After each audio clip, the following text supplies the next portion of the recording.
ورحمة الله وبركاته. النهاردة حبايب قلبي عملت لكم الجاتو شاتو بطريقة جميلة جدا. شايفين شكلها عامل ازاي؟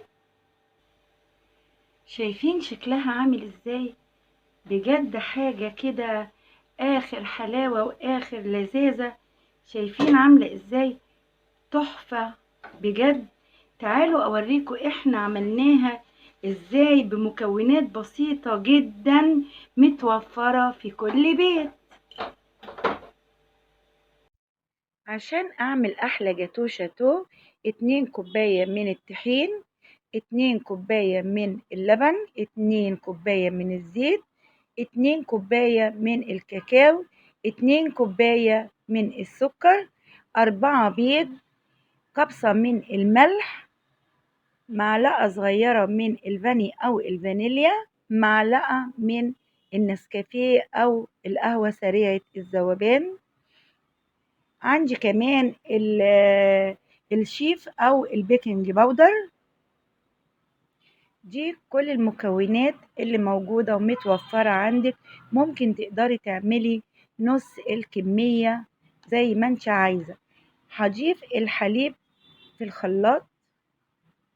كل المكونات تقدري تعمليها في الخلاط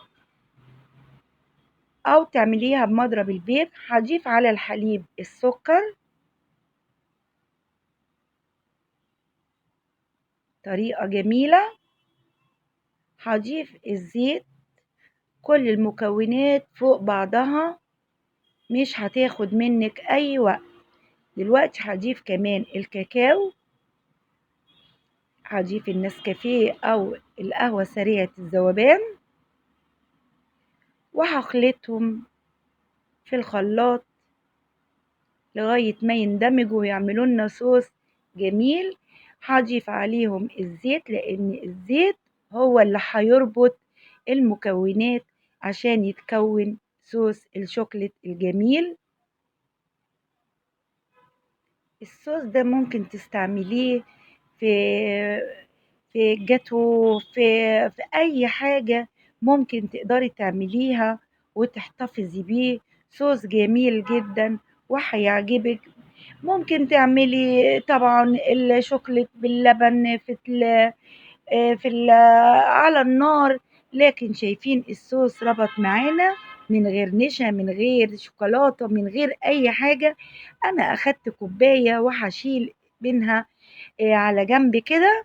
دلوقتي اقدر اضيف البيض بتاعنا، بس اعمل بيضة بيضة بره علشان لو في بيضة بايظة ما تبوظليش بقية المكونات.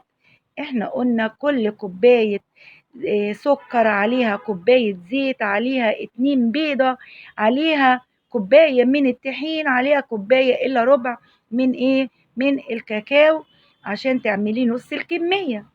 دلوقتي هضيف بعد ما ضفنا البيض هخلطهم ببعض، وده هيكون الخليط الخفيف اللي احنا هنعمل بيه الكيكة الجميلة.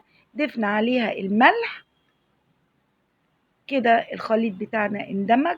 هحط كوبايتين الطحين بتاعنا في قلب المصفى بتاعتنا علشان نقدر نغربله او ان احنا ننخله. حطينا عليها البيكنج باودر او الشيف بيبقى حلو جدا، بيساعد على الرفع. ذرة الملح طبعا اللي احنا حطيناه كان في الخلاط كانت الفانيليا، عفوا لو كنت اتلخبطت. هضيف الخليط على الطحين بتاعنا.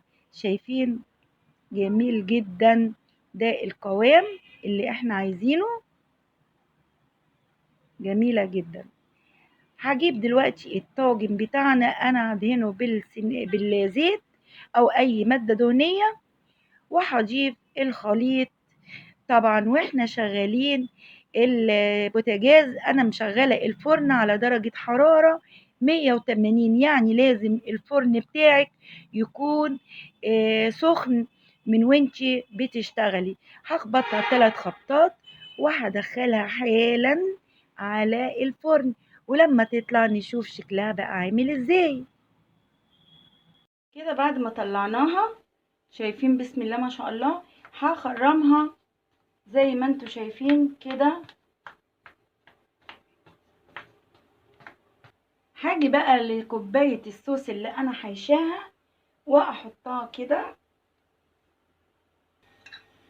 عندي شوكولاتة مبشورة انا هحطها بالشكل ده، وقطع الشوكولاتة الشيبسي هحطها كده. ودي شكلها بعد ما خلصناها وزيناها. لو عجبكم الفيديو ما تنسوش اللايك والسبسكرايب والكومنت، والسلام عليكم ورحمة الله وبركاته.